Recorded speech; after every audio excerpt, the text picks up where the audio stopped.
Ayo lanjut bro, bisa. Oke, nah Oke. sebelum kita masuk ke sektor, karena kita tentu saja udah tahu ya saham favorit Bro Andri Hakim, saya pengen tahu nih pandangan Bro Andri Hakim mengenai kondisi makro terlebih dahulu. Dimana Makro ya. kemarin ini Indonesia cut rate secara Betul, mendadak. Kita betul. kaget semua, nggak ada yang Nah, expect, makanya bank hmm, naik, properti naik, cut dari 6% ke 5,75. betul, betul. Plus, tanggal 20 nanti Trump akan dilantik, yang mana dia ini sangat suka perang tarif, bukan perang beneran. Iya, Which is sebelumnya korbannya China, nextnya berpotensi BRICS, yang mana Indonesia di dalamnya. mantap. Kira-kira pandangan Bro Andri Hakim gimana mengenai makroekonomi terlebih dahulu? Kalau suku bunga diturunin justru bagus ya kalau di bursa saham ya, Bro Betul. Bernard ya. Kan orang-orang bunganya jadi kecil, orang-orang jadi taruh di instrumen yang lebih beresiko. Jadi kalau makronya sih, kalau di lokal sih oke ya, bagus ya. Betul. Makanya 2 hari ini kan juga bursa saham kita bullish ya, lumayan bagus lah. Bank-bank Betul. juga rebound semua gitu ya. Nah kalau Donald Trump ini eh 50-50 ya, kadang kalau dia lagi kurang, lagi insaf gitu bro ya, mungkin bagus. Kadang kalau lagi gila, lagi jelek gitu ya, tergantung ya. Tergantung ya. Jadi Betul, walaupun begitu, ya kita harus enjoy the ride aja ya bro ya. Dan memang betul. ketika kondisi market seperti ini sangat banyak uncertainty yang timbul, market cenderung bergerak sideways. Dan Bro Andri ini merupakan salah satu rising dragon yang muncul di kala market lagi nggak enak. Nah di sini kita pengen kulik bareng-bareng apa sih strategi Bro Andri ketika market gak enak seperti ini, sideways nggak jelas, dikit-dikit kena SL, dikit-dikit trailing stop, strategi yang cocok untuk trading di market seperti ini menurut Bro Andri seperti apa? Eh, Silakan. Kalau gua sih fokusnya sebenarnya tetap di ini ya bro ya, di orang sih ya. Oke. Invest gua nomor satu itu di orang ya. Yang penting ownernya bagus, ownernya kredibel. Contohnya sebenarnya kemarin ini gue nggak sengaja bro, gue ketemu Wilson Cuaca ya, dia yang punya Is East Venture ya. Ventures. Iya, East Wow. Ventures ya. Dia mau IPO satu Mungkin dia udah, perusahaan kan? iya dia triliuner juga kan, dia triliuner. Terus Iya. gue ngobrol nih sama dia ya. Nah dia juga ngomong, dia bilang I don't invest in business, dia bilang I invest in people gitu loh. Nah terus gue bilang wah ini setuju banget. Gue di bursa saham juga sama nih, gue investnya tuh di orang, bukan invest di perusahaan. Oke.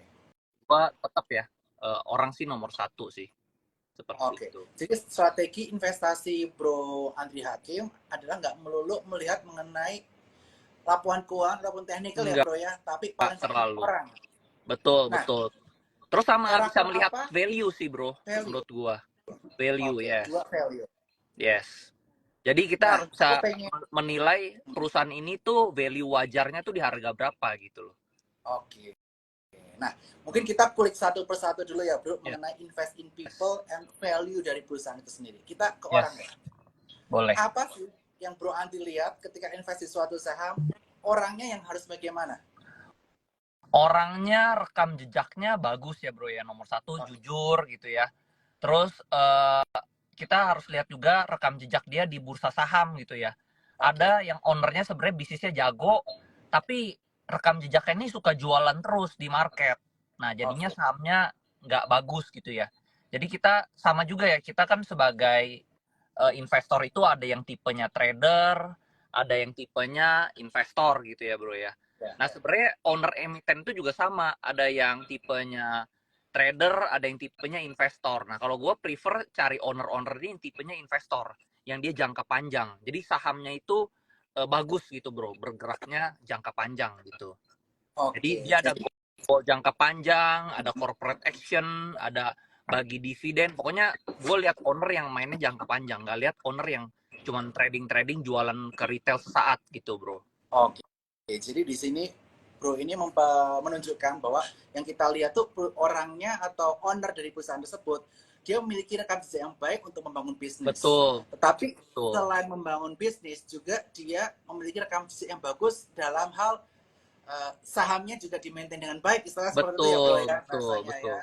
Karena ada Oke, orang jago bisnis tapi dia nggak jago saham bro. ya Gitu. Jadi kalau bisa sih bagusnya dua-duanya. benar. Jago bisnis juga, tapi sahamnya juga dia jago, visinya long term. Nah itu mantep bro, seperti itu. Oke, Lalu sisanya selanjutnya kita harus bisa menilai perusahaan ini kira-kira wajar itu di market cap berapa, seperti itu bro. Oke, nah mungkin bisa di-spill sedikit nih, kan Bro Andri kan juga ada kelas nih, jadi teman-teman semua nanti yang pengen tahu detail mengenai unlock the value of the company, nanti join kelasnya Bro Andri Hakim Boleh, ya, boleh. dan mudah-mudahan next time Sukor bisa bantu support juga di Betul, eventnya Bro Andri Hakim, betul. nanti ajak juga.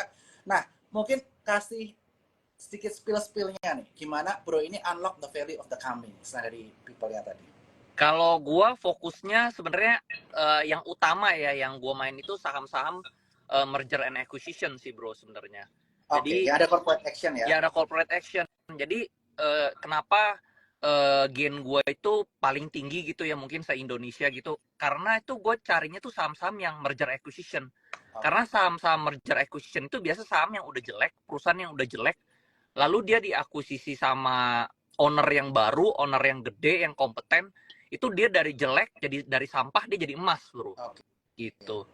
Kayak contohnya di Pani gitu ya. Dia kan tadinya perusahaan kaleng, lalu diakuisisi jadi Pantai Indah Kapuk, tadinya asetnya cuma ratusan miliar, berubah jadi Pantai Indah Kapuk yang mungkin lahannya sekarang ada 6.000, 10.000 hektar, bahkan katanya ekspansi ke 35.000, nah 35.000, nah itu otomatis kan value-nya tuh ke unlock bro, dari cuma ratusan miliar ke ratusan triliun gitu. Nah di situ gue untung banyak. Gue cariin seperti itu bro. Makanya Bro Andri ini jadi the rising dragon in 2025. Enggak lah. Enggak. Di tahun dragon, kemarin kan tahun dragon tahun lalu. Jadi iya, dragon beneran nih. betul. Puji Tuhan. Sekarang menuju tahun ular ya, buntutnya naga bro. Buntutnya naga. Dan tentu saja di tahun ular, tadi saya udah spill dikit bro. Saya juga ada sedikit konsultasi dengan beberapa ahli pajak ya Pak, bahwa di tahun depan ini ada beberapa sektor yang menarik untuk kita perhatikan. Yang tadi saya sampaikan kaitan renewable, kemudian oil and gas, kemudian properti juga disebut, dan berbagai sektor lain lah. Nanti kita akan spill di IG Live bersama konsultan pajak tersebut. Nah, kalau Bro Andi sendiri di tahun ular kayu, tahun 2025 nanti, udah ada target belum sih sasaran kira-kira perusahaan mana yang bakal jadi the next Pani atau the next Arto? Waktu Bro juga cuan Arto, cuan Pani, ada nggak nextnya? Ada, kalau dibilang ada sih ada ya bro ya. Gue juga udah masuk di sana. Cuman kalau ngomong di sini nanti rame bro, nanti naik sahamnya. Oh, gitu. Jadi Ada sih, Bro ini ada sih. masih proses akumulasi dulu ya. Betul. Jadi masih belum full ya truknya ya. Belum full. Karena masih bisa naik jauh nih gitu. Ya udah, kita nggak bahas yang itu deh. Iya, cuman kayak contohnya kayak Pani, CBDK itu juga masih oke sebenarnya, masih bagus. Karena kalau kayak CBDK itu CBDK di harga 4.000 kemarin pas IPO ya. Itu sebenarnya sama seperti Pani di harga 3.000, Bro Bernard. Oke. Gitu. Jadi kalau misalnya sekarang Pani di harga 16.000, 15.000 ya harusnya CBDK juga bisa mendekati harga itu, harusnya ya. Tapi ya balik lagi tergantung market ya. Jadi bukan tergantung saya gitu ya, Bro. Tergantung market juga. Kalau marketnya semua lagi bagus, semua orang pada beli, fund juga beli, ya pasti dia bisa menyentuh harga itu. Nah, bisa atau enggaknya tergantung market sih. Ya. Gitu. Cuman kalau dihitung harga wajarnya ya Pani 4.000 itu sama seperti CBDK harga CBDK harga 4.000 itu sama seperti Pani harga 3.000-an. Seperti itu. Itu kalau dari perhitungan NAV-nya. Oke, iya. Tapi tadi teman-teman juga dikejutkan ya para investor. Sama, CBDK bro. sempat arah, terus habis itu turun ke zona negatif lebih dari 10%, habis itu dibawa arah lagi. Betul, gue juga kaget bro, sampai lupa makan siang, makanya gue baru makan malam nih hari ini. Shock bro, shock sama. Jadi bukan teman-teman di sini doang yang kaget, gue juga kaget bro sama. Ya, tapi bro ini masih yakin bahwa unlock value-nya dari sisi NAV jika disamakan dengan Pani ini masih di kisaran belasan ribu juga ya bro ya, jadi masih memiliki upside yang cukup menarik untuk CBDK dan juga Pani. Nah, kalau kaitannya mengenai saham lain nih yang bro sempat rekomendasi di sosial media atau di event-event sebelumnya, kalau Pani sama CBDK udah sering banget, tapi yang saya surprise, Bro Aldi ini juga komen mengenai Raja dan Ratu. What happened nih between Raja dan Ratu sehingga Bro Andri tertarik untuk ada di dalamnya? Sebenarnya Ratu memang tertarik itu, kalau saya tertarik karena di situ kan ownernya bagus ya. Jadi ownernya kompeten. Lalu pertama yang saya lihat tuh ini barangnya kering, bro. Ya. Jadi sebenarnya di saham itu kalau misalnya orang mau tahu ya saham ini bisa naik atau enggak itu bukan masalah, bukan cuman soal sahamnya itu bagus atau enggak, tapi perusahaan ini kering enggak supply-nya Ya, gitu ya, loh. Kalau ya. supply-nya kering, demand-nya besar, saham itu pasti naik gitu loh. Bahkan perusahaan mahal pun kalau misalnya supply-nya kering, demand-nya besar pasti dia naik juga gitu. Nah, kalau saya lihat yang di Ratu ini supply-nya kering banget ya. Ya, Jadinya betul. eh, orang hype mau beli barang yang ada ya otomatis naik gitu loh. Jadi memang sebenarnya di saham itu sama berbisnis itu sebenarnya kalau gue lihatnya tuh sama, bro, supply and demand aja gitu loh. Oke, ini ilmu yang didapat dari Bu Andi nih. Jadi Betul, kaitannya semua mengenai supply and demand. betul. Jadi Semakin sedikit barang yang ada di saham tersebut, semakin kering. Artinya itu yes, semakin gampang naik, begitu bro? yes, betul. Jadi gue tuh bener-bener nggak, gue selama ini untung banyak di saham ya, bro. Gue nggak pernah pakai technical sama sekali, bro. Oke. Sekalipun gue nggak pernah pakai technical. Gue cuma lihat owner, bisnis, sama supply and demand-nya itu aja. That's it, gitu. Aku sekarang udah mau tanya pertanyaan ketiga nih. Tadi kan udah tanya tentang orang, tanya unlock value gimana. Yang ketiga mengenai supply and demand. Yes. Parameter apa aja nih yang Bro Andri perhatikan ketika melihat suatu perusahaan itu supply-nya banyak atau enggak, kering atau enggak, supaya teman-teman audiens pada tahu. Silakan. Kalau saya lihat di ini di bagian masyarakatnya. Apalagi Oke. kalau misalnya kita pakai misalnya kita buka dari aplikasi RTI atau Stockbit gitu ya, kan dia bisa lihat tuh aslinya masyarakatnya berapa. Nah, itu kita tahu contohnya misalnya di Pani gitu ya. Pani itu masyarakatnya ditulis di RTI itu misalnya 10% ya. Tapi kalau kita cek lebih dalam itu sebenarnya, atau misalnya bisa buka juga IDX ya, website IDX, kita download data masyarakatnya, itu sebenarnya masyarakat yang ada di Pani itu cuma 3%, bro. Oke. Nah, jadi karena supply-nya kecil, ya pasti saham ini naik gitu loh. Jadi gampang naik. Oke. Jadi kalau barang-barang, saham-saham yang masyarakatnya itu udah 30%, 40%, atau ada yang 50%, itu menurut saya susah naik. Karena buat keringin barang butuh uang banyak sekali gitu, bro. Ya, ya, ya, ya. Setuju banget, Gitu. bro. Nah, di Jadi teman-teman Ratu jangan juga lupa ya, kering. kering, Kering. setuju. Dan ini Bro Andri benar banget nih, teman-teman bisa cek di menu profile di RTI. Di sini ada shareholder composition. Di sini teman-teman cek yang masyarakatnya kecil. Yes. Semakin kecil masyarakatnya itu semakin kering. Yes. Jadi potensi diangkatnya lebih gampang Tinggi. dibandingkan Betul. saham-sahaman. Jadi Betul. misalnya nih Bro, kita kan udah ada ramalan nih. Tadi aku udah sampaikan salah satu yang menarik adalah oil and gas. Yes. Jadi kita kalau mau bandingin perusahaan-perusahaannya jangan cuma bandingin oil and gas yang dari sisi PE BBV only, tapi Yes. juga bandingin dari sisi tadi people-nya, kita bandingin dari value-nya, dan yang ketiga shareholder composition-nya. Betul, Bro? Yes. Yes. Betul. Setuju. Karena terus juga ini ada efek psikologis, bro. Efek psikologis dari sisi owner ya. Karena Oke. dulu gue punya family juga pernah punya perusahaan IPO, bro. Jadi Ya. contohnya misalnya dulu perusahaan IPO kita itu tulisannya publiknya 20%. Hmm. Kenyataannya itu nggak 20%. Kenyataannya itu publiknya cuma 5%. Sisanya itu pakai nama karyawan, nomini gitu loh. Nah, itu yang jadi saya tahu tentang supply and demand ini yang orang-orang nggak tahu gitu loh. Ya, ya, ya, Lalu ya. juga ada kepentingan, misalnya contohnya kalau saya owner nih, saya punyanya 90%, sedangkan masyarakatnya 10%. Nah, saya jadi kepentingan saya mau ngangkat saham tuh lebih tinggi.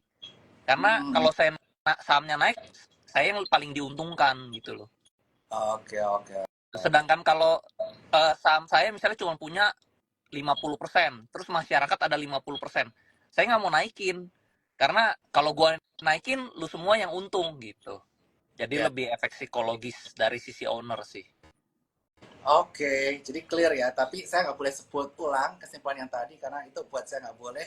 Jadi tadi Oke. Andi udah spill dari sisi investor yang disampaikan seperti Yes. itu, tapi saya nggak akan ulang. Tapi kita akan bahas lagi ke emitennya lagi nih. Tadi Oke.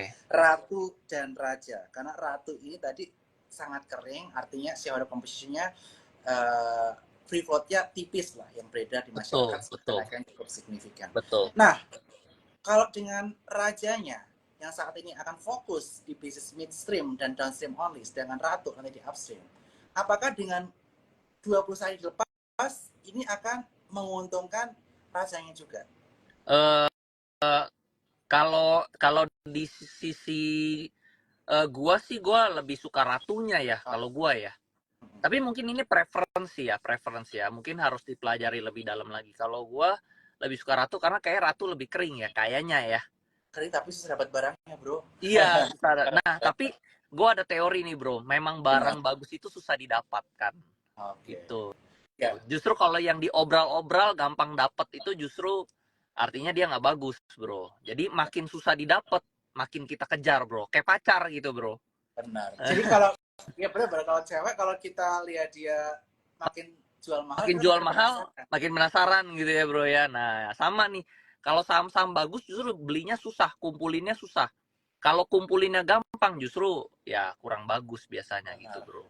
Dan beda jam juga ya, luxury watches segala macam kayak Betul, Rolex, betul, kayak Patek Philippe segala macam. Kalau kita ke tokonya pasti nggak standby, harus nanti betul, beberapa bulan atau bertahun-tahun baru dapat barangnya. Makanya betul, secondary marketnya harganya di atas harga retailnya. betul, betul, betul, betul. Ya, ya, ya. Oke, clear nih Andri. Ini Nah, Bro Bernard masih di kantor nih, rajin banget ya. iya Luar nih bro, biasa. Ini kerja CEO kuliah. sejati nih, CEO of the year. Nah, buat support aku nih, jangan lupa bro, teman-teman buka rekening di Nah, efom.sukospitas.com. Jadi ntar wajib. bakal kedatangan bintang tamu spesial Kak Andri Hakim, Malkio, dan sebagainya. Wajib buka rekening. Dan nanti aku juga ada channel bro, channel yang untuk trading, yang jangka pendek, ada jangka panjang juga. Dengan follow Instagram aku @benatwisya17, di follow channel aku. Nah, Raja Mantap. Ratu tuh salah satu topikku bro. Tapi aku nggak boleh spill banyak-banyak, aku spillnya teknikal aja karena aku nggak boleh spill terlalu banyak. Oke, siap. Harus yang ada di KI yang boleh aku spill seperti Oke, itu. yang spill saya aja ya, Bro ya. Ya, yang ngomong biar Andri aja, yang Siap, siap, macam-macam. siap, siap. Nah, Hmm. di tahun 2025 ini, aku bacain ya dari Ramalan Paja. Jadi aku kemarin juga baca si Andri nih. Kenapa Andri ini nggak mau sahamnya banyak-banyak diversifikasi? Karena aku pernah ngobrol sama si Andri. Karena otaknya tuh dragon. Cara dia berpikir. Karena jam lahirnya tuh di pagi hari, kisaran 7 sampai 9, itu jam dragon. Dimana dia tuh kalau mimpi besar. Nggak mau ya nanggung-nanggung. That's why kalau beli saham, seperti slogannya Bu Andri, cacing-cacing, naga-naga. Ya, itu sampai rame ya, Bro ya. Itu rame banget, viral tuh videonya. Nah, Iya, viral di mana-mana ya. mungkin aku pengen tahu nih, konsep investasi Bro Andri cacing naga itu seperti apa, dan apakah ini bisa diterapkan ke semua orang sebelum aku ke sektoral. Silakan Bro. Kalau gua soalnya kalau misalnya uangnya masih kecil ya, dulu kan gue juga sama ya, diversifikasinya terlalu banyak. Itu akhirnya portfolionya nggak bertambah signifikan gitu loh. Jadi kalau misalnya uangnya masih dikit, gue merasa tuh kalau gue terkonsentrasi itu lebih portfolionya naiknya lebih signifikan gitu, bro. Jadinya memang gue lebih terfokus lah seperti itu. Nah, titik balik Bro Andri Hakim ini di pasar modal di tahun berapa? Di usia berapa? Supaya kita tahu kalau tidak ada yang terlambat nih, buat teman-teman sekalian. Sebenarnya gue invest di saham itu agak telat ya, bro ya. Oh, Gue baru untung besar di saham itu di 2020. itu umur berapa? Itu umur berapa ya? 5 tahun. Sekitar 29. 29. Iya, Oke. 29. Jadi di umur 29 gue baru merasa untung besar lah dari saham. Oke, Bro ini Udah telat banget gitu. Warren Buffett mah mulainya di umur 14 tahun, gue di 29, bro. ya, ya, tapi nggak masalah. Ini masih inspirasi buat teman-teman, bro. Kalau semuanya sukses karena invest dari muda, orang-orang nggak bakal mau di saham sekarang ya. Iya. Nah, tapi gue belajar saham udah dari 2017. Oh, oh. Kamu Cuman waktu CEO, itu masih trading. Karena masih trading, untungnya nggak besar. Di kamu 2020 gue udah mainnya nggak trading, gue mainnya multi bagger. oke, yang tadi yang tiga Saham-saham kriteria tadi turnaround. ya. Yes. Yang owner dulu, Owner pertama paling penting dulu. owner nih. Pokoknya Yes. dia kerjanya bagus, tapi dia juga maintain sahamnya. Yes. Nggak mau sahamnya anjlok. Itu dia Yes. benar-benar sama saham. Yes. Kedua, value-nya masih murah. Murah. Yes. Termasuk biasanya yang corporate action kan value-nya kemurahan. Jadi dimasukin Yes. ada di sana. Betul. Dan yang ketiga tadi supply and demand. Yes. Nah, Udah itu aja bro, nggak usah simple-simple. Makin kita rumit, seleksinya makin menyusahkan diri kita sendiri gitu. Ya, ya, ya, ya. Nah, bro, mungkin aku bakal sharing sedikit ya. Aku hari ini baru dikirimin slide sama my pacar leader nih. Jadi bisnis apa sih yang bagus di tahun 2025? Ini ada pertama oil and gas. Dan Raja Ratu, makanya aku juga invest. Sama tadi aku beli Medco lah. Terus transportasi logistik, elektronik, media digital, IT, properti, farmasi, dan consumer goods. Kalau bro yang sekarang ditargetin sektor apa? Gak usah sebut saham. Mungkin properti sama mining suka sih. Properti miningnya sektor apa? Lebih ke ini ya, apa mining sih lebih beragam ya, mungkin tak batu bara oke, nikel oke gitu loh. Okay. Kalau saya tuh sukanya bisnis yang gede-gede gitu, yang gue sendiri nggak bisa buka. Gitu. Kalau mau buka sendiri itu susah gitu loh, jadi mendingan gue invest aja gitu. Kalau bisa buka sendiri mah nggak usah invest, buka aja sendiri. Jadi ini bro ini invest perusahaan yang gede-gede, yang skalanya luar biasa besar, yang bro Andri nggak bisa buka sendiri ya. Tadi bro sebutkan sektornya properti cocok. Tadi saya juga ada properti sama mining, coal sama nikel. Oke, ini menarik. Nah, atau perbankan lah, udah itu doang. Oke. Tiap kali gue untung saham tuh bulak-balik di situ-situ aja sih. Oke. Ya. Nah, kemudian bro Andri, ketika memilih sektor, tadi kan kita memilih saham nih, kita mau bottom up dulu nih, ketika memilih sektor, apa yang perlu kita perhatikan dari si makroekonomi? Kalau pas memilih sektor, gue carinya saham-saham yang ini dulu ya. Pertama backdoor listing, diakuisisi, udah gitu baru gue cari dari perusahaan backdoor itu mana yang paling menarik sebenarnya, seperti itu. Oh, oke. Jadi bro ini strateginya bukan top down tapi bottom up ya. Yes. Jadi cari perusahaan-perusahaan yang ada potensi backdoor listing, yang ada berita-berita seperti itu, semakin digali, pelan-pelan beli di situ, akumulasi ya. Dan diam-diam dulu strateginya, baru ntar kalau udah mulai rame baru ya info ke teman-teman. Iya, ya kurang lebih seperti itu. Iya. Jadi kalau saham-saham yang liquid ya teman-teman, memang ini aku mungkin mau disclaimer ke teman-teman, kalau saham-saham yang udah liquid banget, kalau mau backer puluhan kali, ratusan kali itu udah lebih susah. Susah, betul. Kenapa? Karena tadi Bro Andri bilang supply and demand-nya udah nyebar kemana-mana, barangnya udah nggak kering, udah nyebar. Yes. Jadi dikontrolnya susah. Tiap ada yang mau naikin, ada yang buang. Betul. Jadi kalau teman-teman carinya sekarang saham-saham yang liquid, gampang keluar, gampang masuk, jangka pendek, itu susah untuk puluhan ratusan kali backer. Betul. Mungkin cerita. Betul. 100 buat Bro Bernard. Tapi kalau kering, emang ada risiko juga buat Bro Andri. Makanya dia nggak mau spill dulu. Apa risikonya? Risikonya dia liquidity exit-nya susah di awal-awal. Dia akumulasi, bid offer-nya masih tipis-tipis. Mungkin yang beli cuma Bro Andri doang, yang jual nggak banyak. Entar semakin lama udah barangnya cukup, udah kering, Bro Andri dan lihat kering ya, itulah baru pesta mulai. Tapi kalau udah pesta udah mulai itu, artinya teman-teman cuannya biasanya ya nggak susah lah, di atas 10 kali lipat, bener nggak? Nah, kalau saya nunggu liquidity-nya itu tunggu dia corporate action. Karena setiap dia right issue, jumlah sahamnya kan bertambah. Otomatis saham yang tidak liquid, dia menjadi liquid. Jadi dulu saya beli PANI juga belum liquid. Begitu dia right issue 2 kali, sekarang PANI liquid banget. Mau keluar 100 miliar sehari juga gampang. Seperti itu. Tapi waktu sahamnya udah liquid, kalau kita masuknya di liquid banget pakai 100 miliar ke atas sehari, itu udah susah berkali-kali, kan Bro? Iya, susah. Maksudnya modal yang diperlukan buat naikin lebih banyak jadinya. Seperti itu. Jadi ya semua ada risk and reward ya. Risikonya kalau ini kita masih ada potensi bedorisi tapi belum pasti, kita udah masuk ya nyangkut. Betul nggak? Yes. Dan beresiko juga. Resikonya itu kalau dia backdoor-nya jadi, ya kita bagger. Kalau backdoor-nya tidak jadi, ya sahamnya turun. Karena banyak juga backdoor yang nggak jadi. Misalnya di BNBA itu nggak jadi kan. Tadinya dia mau dijadiin Shopee, nggak jadi.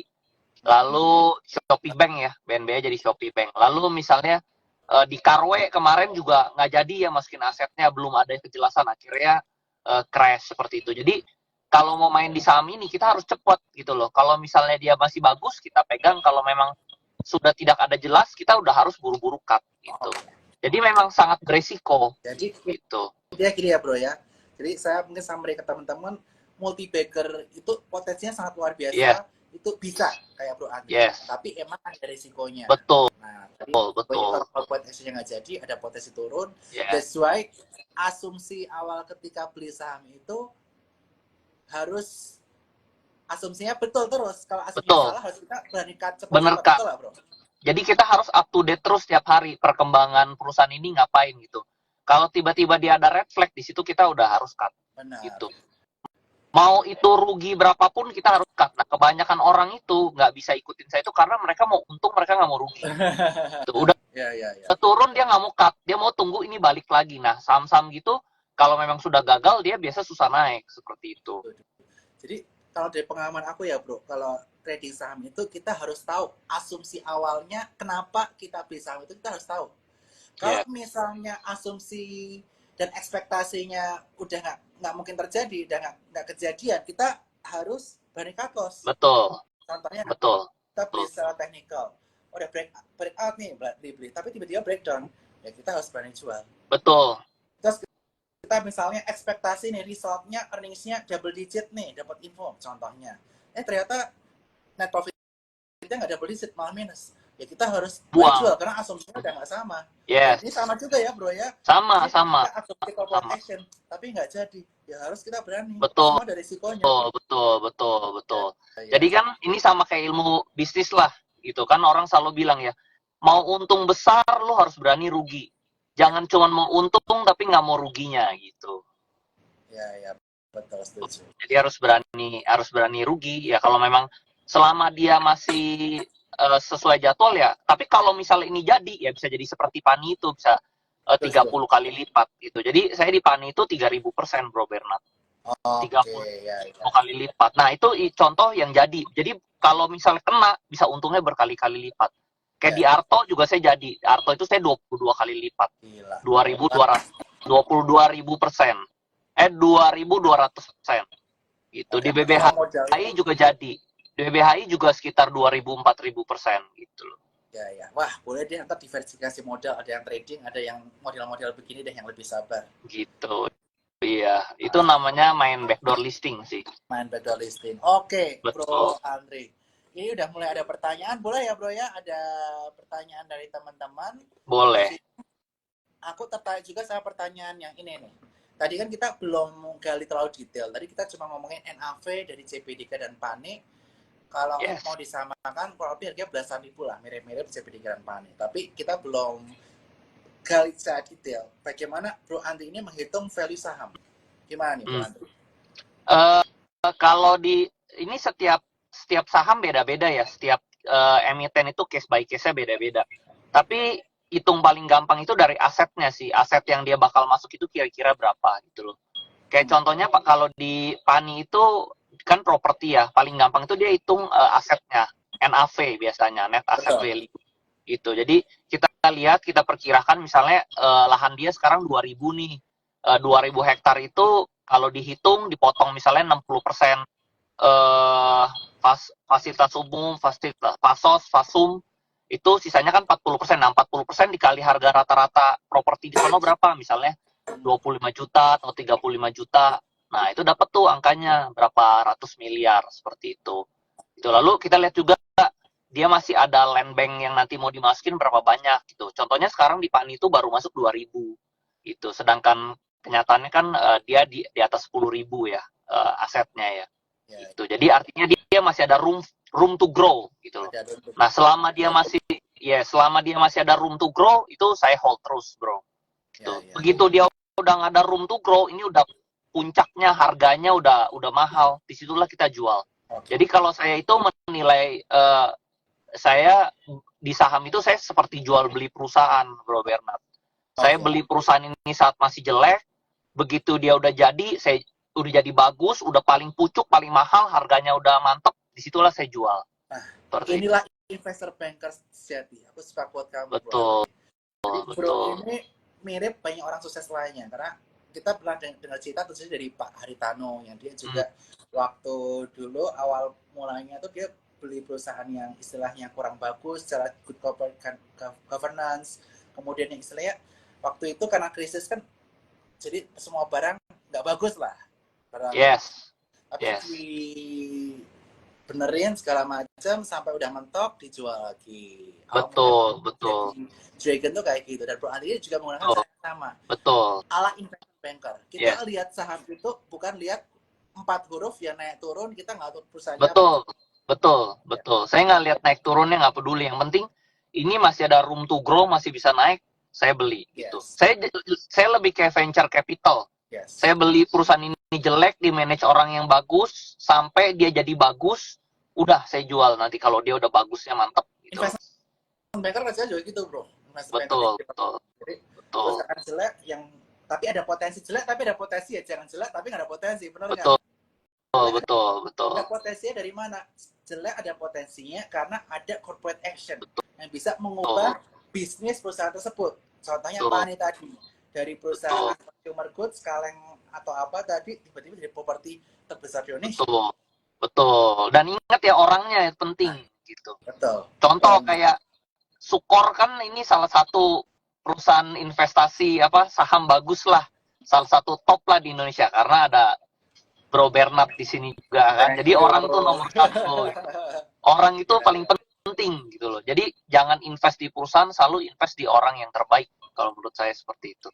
Saya setuju, Bro. Karena kenapa? Banyak orang itu yang nggak komit sama perusahaan. Betul. Kita jangan cari investor atau pemilik perusahaan yang di mindset-nya tuh mau exit, Bro. Nah, setuju, betul, betul, betul. Yang kalau dari misalnya kita berbisnis dari awal udah ngomongnya uang, nah itu kan udah red flag gitu loh. Jadi kita maunya yang uangnya di belakang gitu loh, kerja dulu seperti itu. Setuju. Jadi sebagai contoh ya, banyak nih perusahaan-perusahaan yang datang, tujuan IPO-nya apa? Dia tanya. Exit. Nah, itu apa? Nah. No. Betul. Karena jadi sebenarnya silakan Bro Bernard. Artinya kalau dia mau exit, berarti mau dia perusahaannya udah mentok, udah dikembangkan lagi. Betul. Iya. Betul. Jadi sebenarnya tujuan IPO itu awalnya itu untuk mengembangkan usaha. Betul. Cuman disalahgunakan di zaman sekarang jadi buat exit seperti itu. Nah, jadi tugas saya investor harus bisa membedakan mana yang exit, mana yang buat dikembangkan. Bro, ini aku ada pertanyaan nih. Yes. Kan ini kan banyak saham IPO. Kemarin itu ada 8 barengan di awal tahun. Yes. Gimana cara memilih perusahaan IPO yang mau kita bid? Mana yang bagus, mana yang enggak? Silakan. Nomor 1, cari yang dia IPO-nya itu nggak di harga yang terlalu mahal. Jadi harganya itu masih wajar-wajar kayak tadi ya. Contohnya misal CBDK, dia tuh bisa aja IPO harga mahal gitu ya. Tapi dia lebih memilih IPO di harga 4.000. 4.000 tuh kayak harga Pani di harga 3.000. Oke. Padahal dia bisa tuh IPO seperti harga Pani di 15.000, tapi nggak dia IPO di harga nah itu.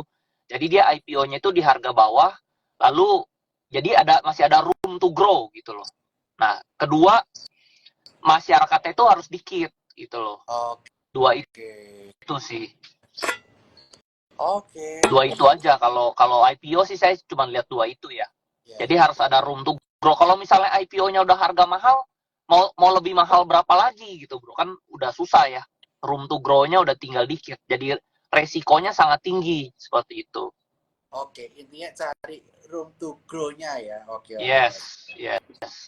Oke, kita lanjut ke pertanyaan lainnya yang juga cukup menarik nih. Kita bahas cara tadi ini udah ya, cara menentukan IPO yang tidak mahal. Terus sekarang kita akan bahas ini nih. Mungkin kita boleh bahas saham. Tadi kita udah bahas strategi Bro Andri nih. Jadi kita udah dapat mindsetnya Bro Andri gimana milih saham supaya kita jadi rising dragon. Harus cari potensi multi breaker Kita udah jelaskan bagaimana, nanti tinggal tonton ulang videonya. Sekarang kita bahas saham. Pak nih, saham yang bikin Bro Andri menjadi New Dragon. Apakah masih cocok di hold di 2025? Silakan. Kalau saya sendiri sih pribadi masih hold ya. Cuman memang belakangan ini dia lagi koreksi ya. Cuman kalau saya sih masih hold ya. Kalau menurut saya sih masih bagus ya, masih bagus. Cuman harus sabar aja ya, tunggu dia main. Kayak contohnya misalnya di tahun lalu ya, itu PANI itu dari Januari sampai bulan Agustus itu dia sideways. Ya. Lalu di Agustusnya langsung naik 300%. Betul. Seperti itu. Nah, jadi sama juga. Sekarang permainan PANI itu sama. Sekarang tuh dia lagi masa sideways, nggak bergerak. Nah. Tapi nanti kalau bergerak ya itu kayak naga yang lagi tidur dia. Begitu dia gerak, terbang ya, seperti itu.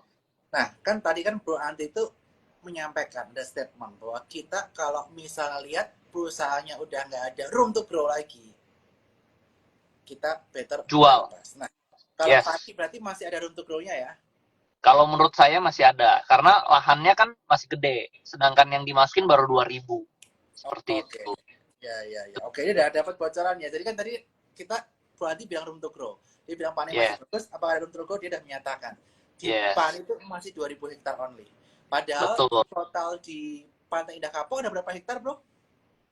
Kalau di video yang pertama ada 6.000, video yang berikutnya yang tahun lalu ada 15.000, video yang terakhir itu 35.000. Oke, jadi anggap 6.000 aja deh, gitu kan? Itu kan udah double gitu kan? Udah tiga kali lipat kalau 6.000. Oke. Wah, thank you bro, spill-spillnya. Jadi bisa teman-teman jadi lebih confident mengenai PANI. Yes. Selanjutnya, bro, emang lu pernah rekomen pack ya? Kok pengen nanya pack? PAJK. Sebenarnya gue nggak pernah rekomen bro. Cuman ini mungkin orang-orang pada menebak-nebak. Gue ada masuk di sana. Seperti itu. Iya. Gitu. Okay. Berarti ini kita skip pertanyaan pack. Iya. Terus selanjutnya kita bahas saham yang sempat tadi anjlok minus 10%, tapi tiba-tiba arah lagi. CBDK. Nah, itu kok tadi ada yang nanya ketik-ketik. Itu LG udah gue juga kaget, bro, sebenarnya. Iya. Dan tadi ada yang ngetik tuh di sini. Itu LG jual. Kenapa ya? Nah, saya kan juga nggak tahu. Saya kan juga nggak di sebelah. Tapi bagaimana pandangan bro tentang CBDK? Ada aktivitas taking profit kah atau apa?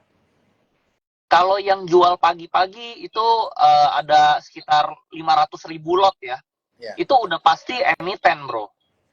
Itu udah pasti emiten. 500.000 lot. Siapa, bro, retail yang punya barang 500.000 lot? Kan? Benar, make sense. Terus serentak gitu loh. Langsung di 9.001 langsung kayak jarum gitu. Itu udah pasti emiten. Gitu. Jadi kalau misalnya yang disalahin tuh gua, bro. Begitu misalnya CBDK turun, selalu di forum Stockbit yang tag gua. Ayo tuh Andri Hakim. Saya mana punya, bro, power buat turunin 500.000 lot, bro. Benar. Jadi itu emiten ya, itu udah jelas ownernya lah. Ownernya turunin. Lalu kalau kita lihat yang belinya tuh CC dan AK. CC dan AK itu juga sama ownernya juga, bro. Jadi yang jualan di atas itu ownernya, yang tarik lagi ke atas juga ownernya gitu loh. Kalau menurut analisa saya ya, bro ya. Jadi mungkin dia mau takut-takutin supaya apa? Retail keluar gitu yang punya barang di book building, barang-barang di mana-mana kan panik tuh tadi. Semua keluar, dia makan lagi di bawah. Dia tarik lagi ke atas gitu. Karena yang tarik itu CC dan AK. Biasa Anthony Salim itu suka pakai CC ya. Oke. Dan mungkin saja untuk mencegah adanya suspend juga kali ya. Mungkin, betul. Kuma atau suspend kan mungkin terjadi kalau arah beruntun 5 kali seperti yang kejadian di Betul. Bahkan tadi saya dengar ada yang cut loss sampai 40-an miliar saya dengar. Gila, pantes rame banget transaksi hari ini. Iya, betul. Jadi memang itu panik ya, bukan teman-teman di situ yang panik, saya juga panik, saya juga kaget gitu. Kayak jarum suntik pagi-pagi gitu. Nah, itu udah pasti owner emiten lah. Karena nggak mungkin ada yang punya barang 500.000 lot serentak ya. Betul, betul, betul, betul. Gitu. Nah, kemudian nih, bro, ini ada pertanyaan bagus mengenai grup Adaro yang juga baru IPO, di mana Adaro men-spin off perusahaan yang kaitan mengenai coal, atau Alam Tree menjadi perusahaan terbarukan, dan ADI menjadi perusahaan yang murni di coal.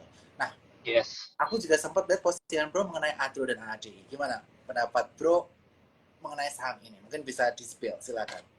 Kalau Adaro Adi emang kalau di AAD itu bagus buat kita main dividen ya, bro ya. Karena dia 90% itu pendapatan Alam Tree itu dari si Adaro ini. Tuh, jadi kalau mau main dividen itu pasti bagus masuk AAD.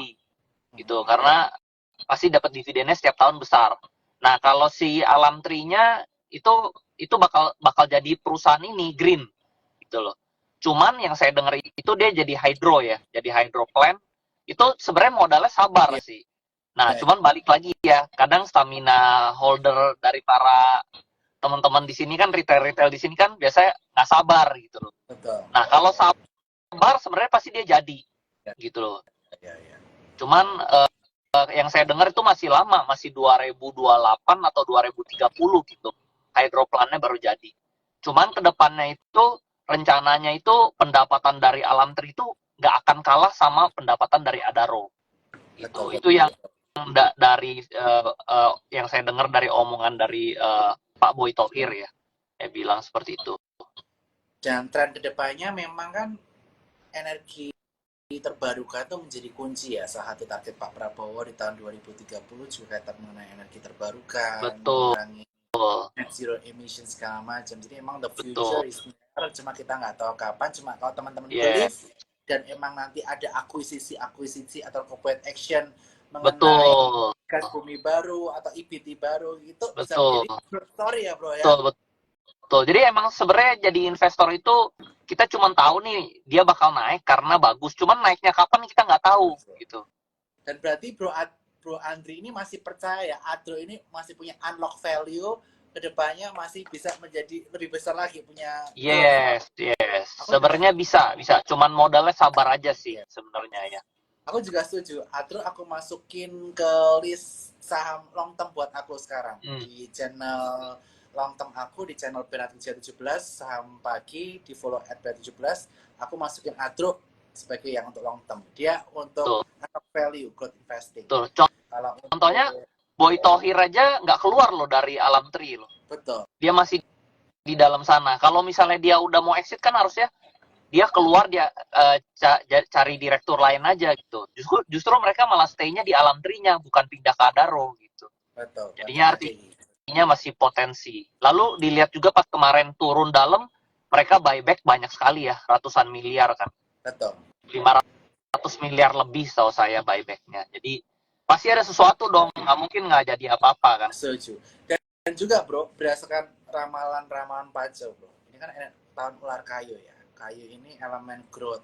Memang benar harus cari saham-saham yang memiliki growth story ke depannya, inovasi. Dan juga kayu itu related sama energi terbarukan juga.